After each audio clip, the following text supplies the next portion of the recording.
আজি আন্তৰ্জাতিক বাদুলি প্ৰশংসা দিৱস। পৰিস্থিতি তন্ত্ৰত বাদুলিয়ে পালন কৰা গুৰুত্বপূৰ্ণ ভূমিকাৰ স্বীকৃতি স্বৰূপে প্ৰতি বছৰে 17 এপ্ৰিলত পালন কৰা হয় ইণ্টাৰনেশ্যনেল বেট এপ্ৰিচিয়েশ্যন ডে।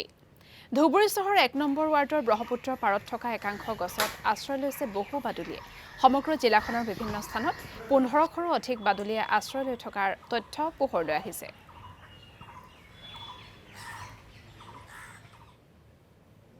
হয়, মই আজি 2000 চনৰ পৰা প্ৰায় তাৰ আগতেও মই এমএসসি কৰি থাকোঁতেও বাদুলিৰ ওপৰত মোৰ নিজৰ যিখিনি ৰিচাৰ্চ ৰিলেটেড অধ্যয়ন কৰিব লাগে শিক্ষাৰ বাবে সেইখিনিতো কৰিছিলোঁ। আৰু জেনেৰেলি মই ইণ্ডিয়ান ফ্লাইং ফক্স আমাৰ টেৰপাছ জাইগেণ্টিয়াছ বুলি আগতে জনাজাত আছিলে, সেইটোৰ ওপৰত মই অধ্যয়ন কৰিছিলোঁ, ফলভক্ষী বাদুলি।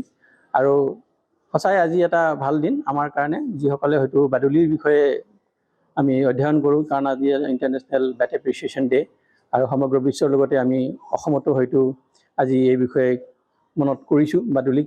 বাদুলি আপোনালোকে জানে, বাদুলি সাধাৰণ মানুহৰ কাৰণে বাদুলিটো এটা এনেকুৱা বস্তু যিটো আপোনালোকে ভাবিব যে ই এটা মানে প্ৰেতাত্মা, কিছুমানে বিভিন্ন ধৰণৰ ভুল ধাৰণা আছে। কিন্তু আমি আমাৰ চাইণ্টিফিক বেকগ্ৰাউণ্ডৰ মানুহখিনিয়ে জানো, গোটেই বিশ্বৰ লগতে ময়ো সজোৰে কওঁ, বাদুলি এটা সাংঘাতিকভাৱে আমাৰ লাভৱান হোৱা একোটা প্ৰজাতি। বাদুলি আমাৰ গোটেই সমগ্ৰ বিশ্বত এতিয়া প্ৰায় 1500 বাদুলিৰ উপস্থিতি আমি জানিবলৈ পাইছোঁ।